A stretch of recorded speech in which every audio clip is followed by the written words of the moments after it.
Okay, now I'm back. The swing arm is still in good shape and it went on real easy. But I ran into a couple problems that maybe you need to know up front. Start with, there's a spacer that has to go on the top of the part of the shock because the bottom has to line up with it. It comes with the spacer, however, does not come with a longer bolt. So you have to buy a longer bolt. I went 3/4 of an inch longer, and I went with a 3-inch bolt instead of a 2 1/4 or so, and that worked out well. Well, then after putting the belt on and having to separate that hub and greasing it like I was on last time, once I put the belt on the pulley, which was extremely hard to do, I just didn't have the clearance, I realized I needed a longer belt. Now the standard belt on this is a 136 tooth. I went with a 139, put it all back together, put it on, the belt slipped right on, and I had plenty of room here to make my adjustment on the belt, which also helped me in the bottom bolt that goes into the shock because it didn't have room before. Right now I've got it disconnected. However, then I ran into another problem after I got it all lined up and the belt tensioned and everything else. I was ready to just about start buckling it up. And the problem is, you look on the right hand side,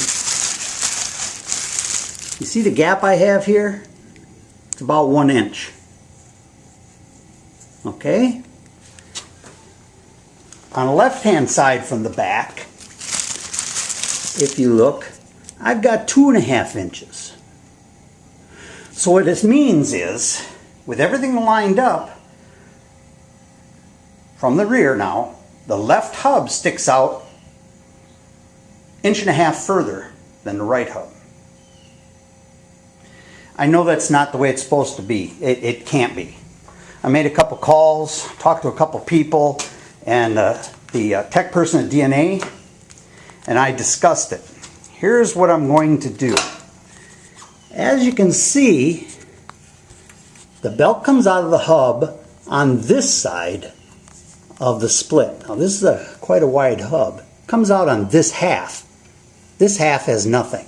This is where the belt comes out of. This is the one where I have 1 inch.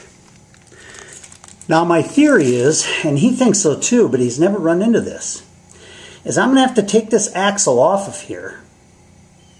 I'm going to have to separate the hub again, take out the belt pulley, and I'm going to have to take this hub and flop it around so it comes out this side. Now if it does that, I'll have to move the axle this way to line it up, which should give me the proper clearance. So, like I said, there's always going to be problems. Nothing is perfect. Nothing is ever going to go just right. But hopefully, with what I'm doing here, I can help you all get through this without the trial and error and taking it apart and putting back together this rear axle a couple, 2 or 3 times, and taking it on and off the bike, which is very difficult. It's about 130 pounds, and I'm doing this by myself. So I'll let you know how that works. I'm going to pull it apart again. I'm going to swap that hub and see what happens. Okay, I'm back. Now remember in the last part of my video, I showed that the spacing on each side was not proper. The right hand side here had about 1 inch, and the left side had about 2.5 inches. That was with everything tight, the belt lined up and everything. Now I had talked to a tech rep for DNA, nice guy by the way, if you need help call him, but he explained that he had never run into this problem, that the offset was usually about 3/4 of an inch. Well, I couldn't get that out of it. There was no way I could. So I started doing some more research on the internet. And I got into some blogs about this. And everybody loves this axle and trike kit. There's nothing wrong with it at all. But you know, they were all saying the same thing. There was more offset, on an average of about 1.5 inches. More on one side than the other. And that's exactly what I had.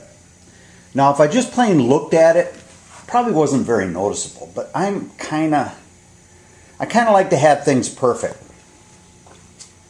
So what I did, and I explained in my last one, I was going to take this hub off of here, flip it over so that the belt comes out the left side instead of the right, which would gain me that amount of room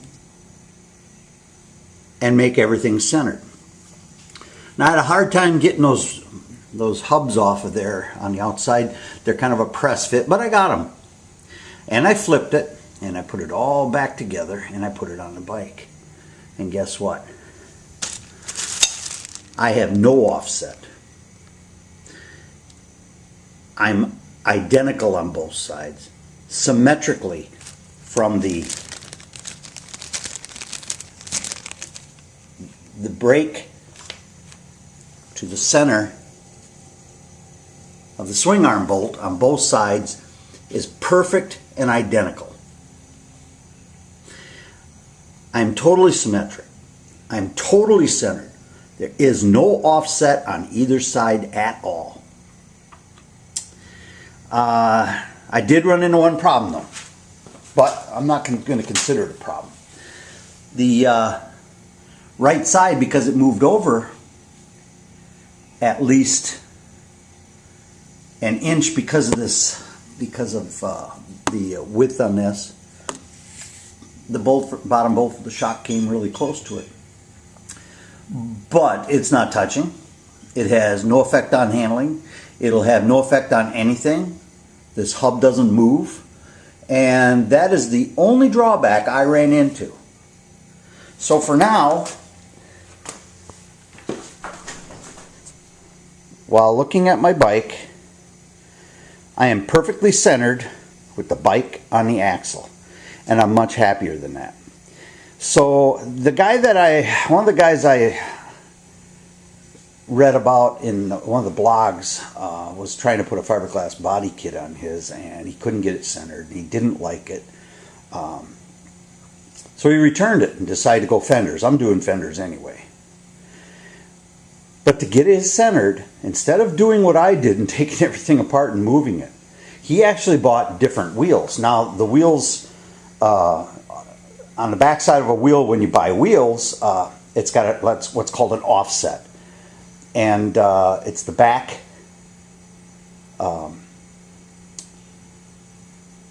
increase or decrease. It'll actually take your tire and wheel because of the back set or on it and move it one way or the other. He had to go ahead and get one with a crazy back set just to make it look on the bike like it was going straight. Now that's fine. He went through a lot of work to do it. He got it done. My question is, at that point, is if the left side is longer by about 1.5 inches than the right hand side, isn't cornering and curves going to be a little different one way or the other? I've been riding trikes for a long time, and you got to be careful with them. I wanted it right. Now the tech, when I told him what I was going to do on my bike, I told him what I was going to do on it by changing that around to get it straight. He said, I don't know. Let me know how it works. Well, I'm going to get a hold of him and let him know how it worked. Great. And so if you're running into that problem, you're going to notice it. Put your longer belt on, put it up there, get the belt straightened out, get everything lined up, get some tension on it, and take a look at this offset. And where I noticed it the most was right here between this block and part of the axle hub here. This part here was 2.5 inches on this side and 1 inch on the other side. But then when I measured from the brake to the center of that bolt on both sides, it was off a good 2 inches. maybe more. I don't like that. Maybe a little anal about it. I'm guessing a lot of people don't care and put it on like that, and it's been just fine for them, but if I can notice it, I don't want somebody else to point it out to me. So now I'm everything's straight. So I'm going to go from here now, and the next step I'm going to do is we're going to put the wheel studs on, so we can put the wheels on soon. I'm going to go on the right hand side over here, and I'm going to get the engine plate on and the foot pegs and all that, and I'm going to take a look at the how the exhaust might go on here. I do have a friend that has a wire feed welder. He's going to bring it over and we're going to weld. Now I was assuming that the weld had to go both sides, top and bottom, but the tech at DNA told me no, just do it on one side on the top only. That's more than enough to keep it from spinning on the axle. That's all it's doing.